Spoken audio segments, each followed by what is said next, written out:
but let's start the class.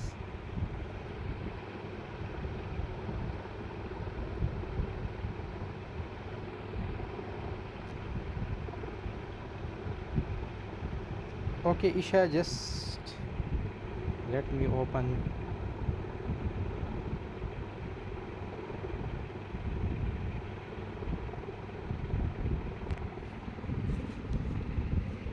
कुछ grammar discuss करते हैं आज.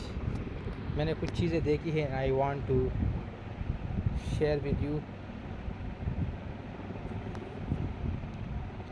कुछ स्टूडेंट्स पूछ रहे थे वो अपने टेस्ट के लिए कि जी हम नाउन फ्रेज़ और एडजेक्टिवल फ्रेज़ में कंफ्यूज हो जाते हैं, राइट. थोड़ा सा उसको डिस्कस करते हैं.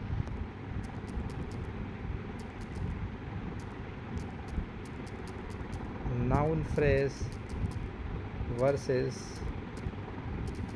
एडजेक्टिवल फ्रेज़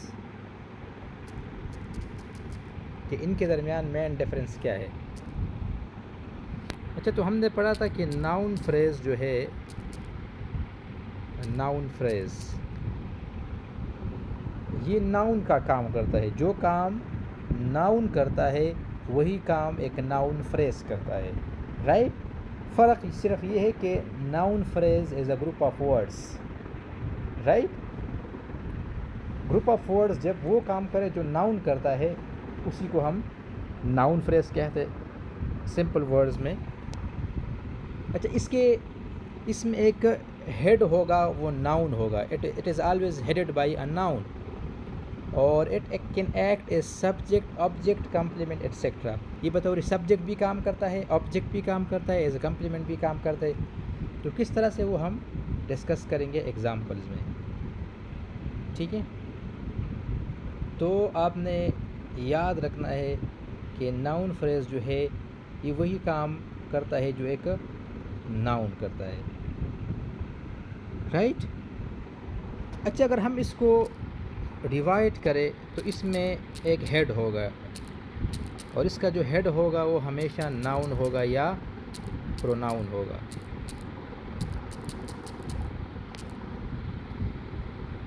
फिर इसके अंदर क्या होंगे, डिटर्मिनर्स होंगे. डिटर्मिनर्स जिस तरह से हमारे पास है जी आ, दी, दिस, माय, सम, ईच, ये इसके कंस्टिट्यूएंट पार्ट्स होंगे. मैनी,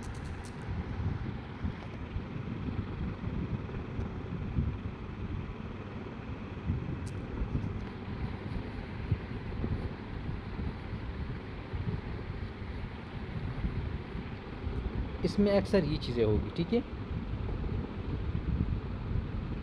अच्छा, ये प्री मॉडिफायर के तौर पर भी काम करता है और पोस्ट मॉडिफायर के तौर पर भी काम करता है. ये दोनों तरह का ये आ सकता है, ठीक है. इसके अलावा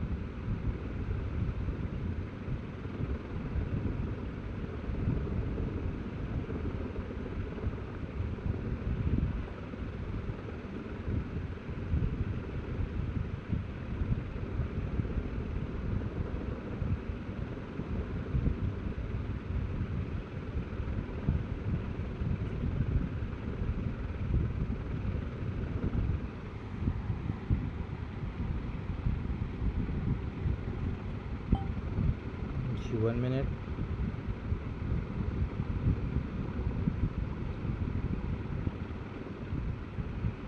अच्छा, इसको हम एग्जाम्पल में देखते हैं तो फिर ये और भी आसान हो जाएगा, ठीक है.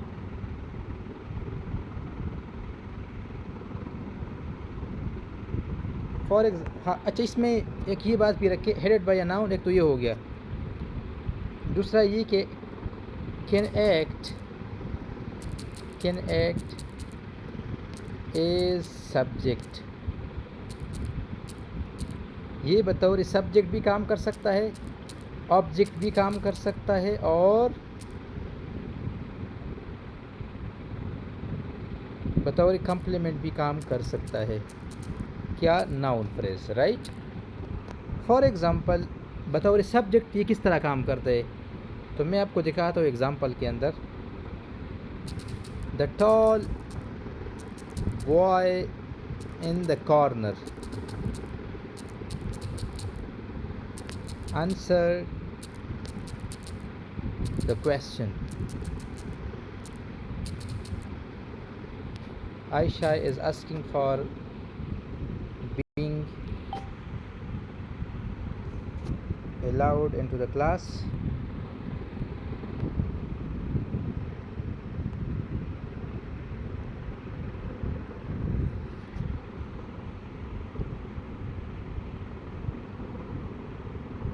But again Aisha has net issue.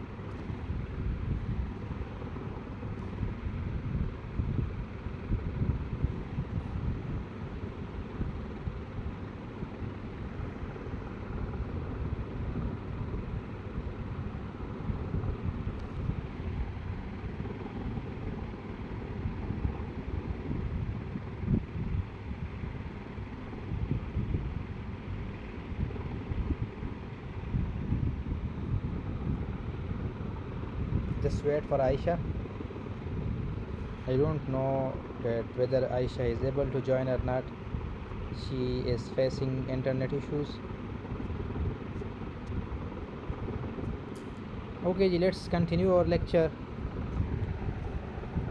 The tall boy in the corner answered the question. अब यहाँ पर the tall boy in the corner, ये क्या है? ये सब्जेक्ट है ना, वर्ब से पहले जो आता है वो सब्जेक्ट होता है, आंसर वर्ब है। इससे पहले ये जो पूरा फ्रेज़ है ये क्या है? नाउन फ्रेज़ है। क्यों? क्योंकि ये नाउन का काम करता है। फॉर एग्ज़ाम्पल मैं इसकी जगह लिखता हूँ Aslam, Ahmad, answered the question, right. Ahmad ने क्वेश्चन का जवाब दिया। अब यहाँ पर अहमद क्या है इस सेंटेंस में?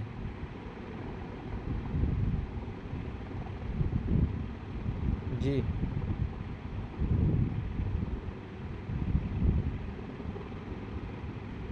अहमद इसमें क्या है? इसमें अहमद सब्जेक्ट है, राइट। जी Isha, are you with me? Yes sir, yes sir. Okay, तो यहाँ पर अहमद क्या है जी? सब्जेक्ट है। ऊपर जो मैंने फ्रेज़ लगाया है वो अहमद की जगह है, the tall boy in the corner answer the question. तो अहमद नाउन है, तो नाउन की जगह ये पूरा फ्रेज़ आया है, वही नाउन वाला काम ये परफॉर्म कर रहा है। और ऊपर जो है ये पूरा जो ग्रुप ऑफ वर्ड्स है ये एज अ नाउन फ्रेज़ काम कर रहा है। और ये बतौर सब्जेक्ट यहाँ पर आया हुआ है, ये सब्जेक्ट का काम कर रहा है ये पूरा phrase, the tall boy in the corner, right. तो ये सब्जेक्ट पोजीशन पर भी आ सकता है और ऑब्जेक्ट पोजीशन पर भी। फॉर एग्जांपल यहाँ पर देखिए ऑब्जेक्ट पोजीशन पर किस तरह आएगी।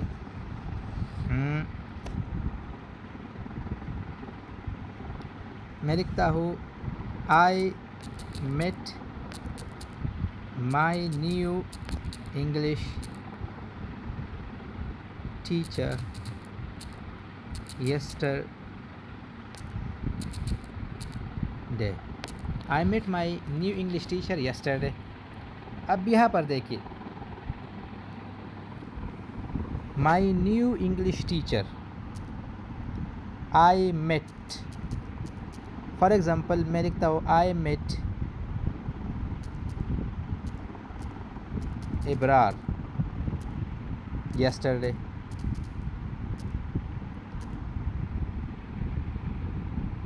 ऊपर पूरा फ्रेज़ आया है I met my English teacher. तो ये जो माई इंग्लिश टीचर है यहाँ पर ये ऑब्जेक्ट पोजीशन पर आया हुआ है। जिस तरह से नीचे इब्रार है वही काम माई न्यू इंग्लिश टीचर का है। तो ये क्या है जी? My new English teacher is what? A noun phrase. Clear? अच्छा, इस तरह से बतौर सब्जेक्ट कम्प्लीमेंट भी आता है। सब्जेक्ट कम्प्लीमेंट का मतलब क्या है मैं आपको बताता हूँ जी। द प्रॉब्लम, यहाँ पर देखिए, the problem is a sudden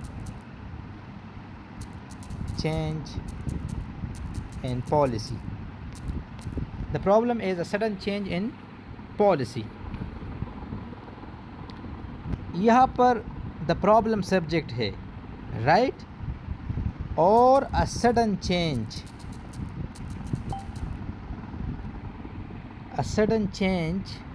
in policy, a sudden change in policy, ये क्या है? The problem is a sudden change in policy. ये जो sudden change है ये इस सब्जेक्ट को पूरा कर रहा है, ये उसका कम्प्लीमेंट है. The problem is what? The problem is a sudden change. तो यहाँ पर a sudden change in policy जो है नाउन फ्रेज है और यहाँ पर ये कम्प्लीमेंट का काम कर रहा है. ये सब्जेक्ट कम्प्लीमेंट है. इट इज़ कॉल्ड, क्योंकि ये सब्जेक्ट को मुकम्मल कर रहा है. इसके बगैर सब्जेक्ट मुकम्मल नहीं है. The problem is what? The problem is a sudden change in policy. तो यहाँ पर नाउन फ्रेज जो है वो सब्जेक्ट कम्प्लीमेंट का काम कर रहा है. ठीक है, ये तो हो गया नाउन फ्रेज. एडजेक्टिवल फ्रेज क्या है? We have already discuss this in detail, just we are repeating. Yaar Aisha is continuously, we have already added her. अभी उनके नेट का मसला है, so we can't do anything.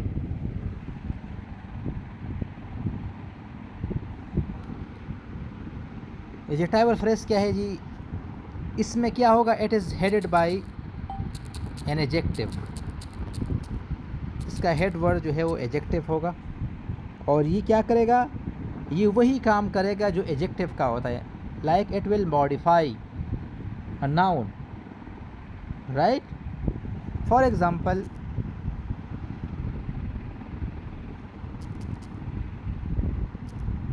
यहाँ पर देखिए,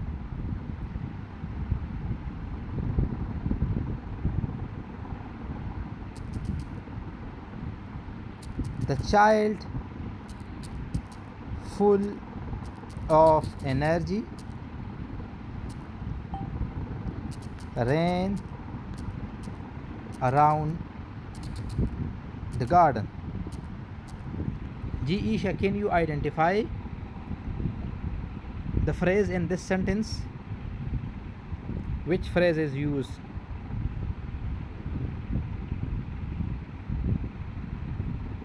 जी सब फुल ऑफ एनर्जी. यस, तो ये कौन सा फ्रेज है? एडजेक्टिवल. जी, हाउ एंड व्हाई? ये क्यों एडजेक्टिवल फ्रेज है जी? ये मॉडिफाई कर रहा है ना. किसको? एनर्जी, जो चाइल्ड की जो एनर्जी है, एक तो वो हो गया. Full of energy, full of energy, ये पूरा फ्रेज है ना? फुल ऑफ एनर्जी, ये पूरा फ्रेज है, राइट? जी. तो ये जो पूरा फ्रेज है किसके बारे में? Who is full of energy? Child. The child. और चाइल्ड क्या है? वो क्या है? नाउन है. तो ये नाउन के बारे में हमें बता रहा है, यानी नाउन के बारे में इंफॉर्मेशन दे रहा है. नाउन के बारे में, नाउन को ये मॉडिफाई कर रहा है. Therefore it is working like an adjective.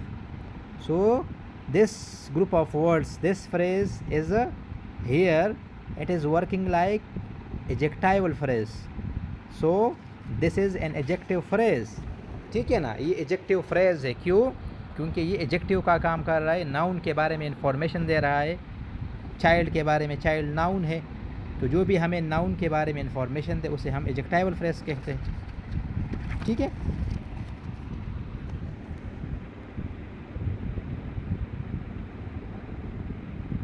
अच्छा, इसमें एक और बात आप याद रखिए. अब ये जो फ्रेज़ है ना, इसको हम एट्रीब्यूटिव, इस तरह का जब एडजेक्टिव आ जाए ना, इसको एट्रीब्यूटिव कहते हैं. एट्रीब्यूटिव डी, यानी ये मीनिंग एट्रीब्यूट कर रहा है चाइल्ड की तरफ. Who is full of energy? The child. तो इसको कहते हैं एट्रीब्यूटिव. या इसको हम पोस्ट मॉडिफायर भी कहते हैं, पोस्ट मॉडिफायर। पोस्ट मीन्स के बाद, यानी नाउन के बाद नाउन को मॉडिफाई कर रहा है। एक होता है प्री मॉडिफायर, जो पहले से किसी चीज़ को मॉडिफाई करे, राइट। फॉर एग्ज़ाम्पल मैं कहता हूँ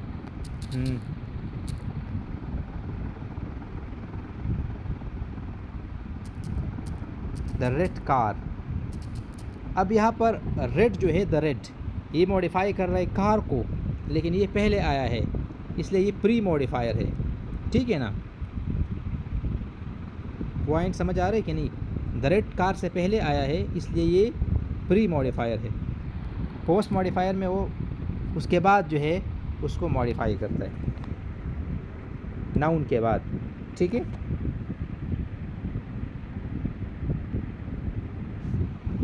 एक और एग्जांपल देखिए, the students are keen to learn. अच्छा, ये मैंने पास पेपर में भी देखा है, ठीक है। ये जो टीचिंग के जॉब्स है, वहाँ पर मैंने देखा था, पास पेपर में आया था कि ये कौन सा फ्रेज़ है, तो आप इसको कर लीजिए। The students are keen to learn. Keen to learn, who are keen to learn? Students. The students. तो कीन टू लर्न क्या हो गया यहाँ पर? ये भी एडजेक्टिवल फ्रेज़ है। क्यों? Yes sir. क्योंकि ये हमें स्टूडेंट्स के बाद, स्टूडेंट। हाँ, तो जो भी हमें नाउन के बारे में इंफॉर्मेशन दे, जो भी हमें नाउन को मॉडिफाई करे, इस तरह के फ्रेज़ को हम एडजेक्टिवल फ्रेज़ कहते हैं।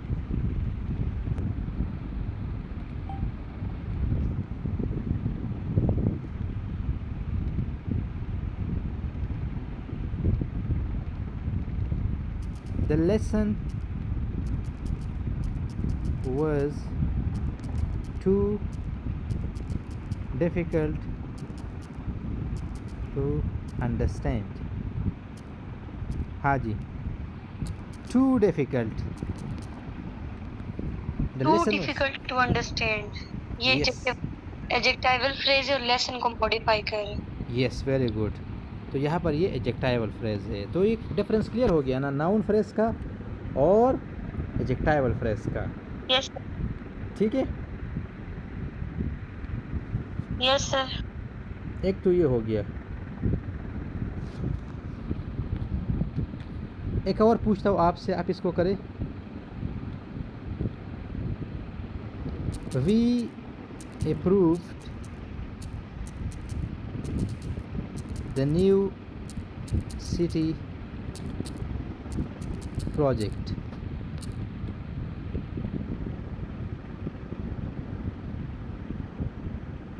अब ये कौन सा फ्रेज़ है? We approved the new city project। Sir, new city project ये नाउन फ्रेज है। हाँ जी, गुड। क्यों? सर, ये अप्रूव के बाद आए ना, अप्रूव वर्ब है और एज ऑब्जेक्ट यूज हुआ है। वेरी गुड, वेरी गुड, ठीक है ना। तो जो एज अ ऑब्जेक्ट यूज़ हो जाए, यानी वो नाउन का काम कर रहा है। वी अप्रूव व्हाट, तो नाउन फ्रेज अक्सर व्हाट का जवाब देता है, ठीक है ना। We approved like what you approved, so we approved the new city project, ठीक है ना।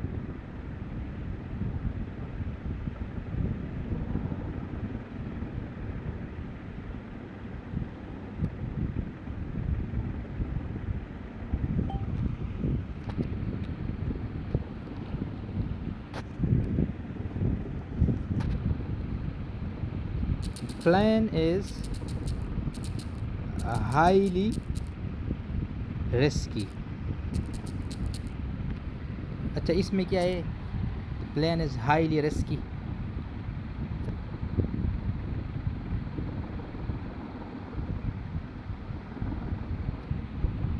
अभी हमें किस चीज़ के बारे में बता रहा है? द प्लान इज़, सर ये एडजेक्टिवल है, हाईली रिस्की। प्लेन के बारे में बता रहे। हाँ, प्लेन नाउन है, जो बिल्कुल, plain. Very good, very good.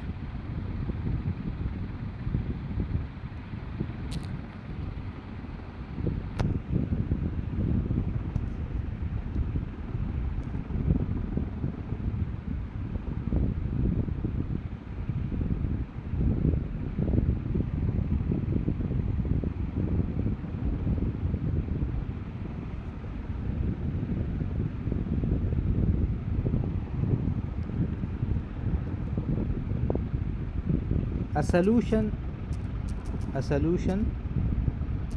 free of side effects। जी, इसमें क्या फ्रेज़ है, कौन सा फ्रेज़ है इसमें? a solution free of free side of side effect. effects। हाँ, ये कौन सा अच्छा, वाला? ये भी एडजेक्टिवल फ्रेज है। वेरी गुड, यस, क्योंकि ये हमें सोल्यूशन के बारे में बता रहा है। So I hope that it will be clear now. ठीक है, वो फ़र्क क्लियर हो गया। अच्छा Isha, I was just planning कि मैं पूरा क्लास लूँ, लेकिन बाकी लोग नहीं है अगेन, तो इस तरह करेंगे, क्लास को यहाँ पर एंड करेंगे, क्योंकि हमने क्लास नहीं लिया था काफ़ी दिनों से। So I was thinking to take a short class